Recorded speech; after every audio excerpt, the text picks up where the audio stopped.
Γεια σας φίλοι μου, βλέπουμε εδώ πέρα το Survivor που ήδη έχει αρχίσει. Βλέπουμε τις φασαρίες που δημιουργεί η Γεωργία από τους Τίγρης και τις φασαρίες που δημιουργούν οι Δίδυμες από τους Πράσινους. Είναι ντροπή αυτά τα πράγματα. Με αυτές τις συνθήκες καταλαβαίνω, τραβάν ζόρια, αλλά μέσα στη δυσκολία καταλαβαίνεις τι άνθρωπος είσαι και τι χαρακτήρα βγάζεις προς τα έξω. Είναι ντροπή αυτά τα πράγματα. Όπως σας είχα πει ότι η αρχηγή θα είναι από την Κίτρινη ο Νίνο πάλι. Τον ψήφισαν 4 άτομα, 3 άτομα ψήφισαν τον Κέλλη και 2 όπως βλέπετε τον Ορφέα.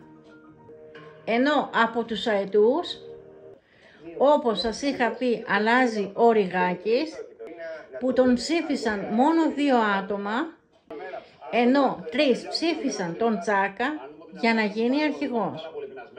Επίσης, στον πρώτο αγώνα έχουν ως έπαθλο 2 πιτόγερα Κοτόπουλο, νικητές με 3-1 η Κίτρινη. Θα ακολουθήσει και δεύτερος αγώνας με Μουσακά, 5-2 πάλι νικητές η Κίτρινη.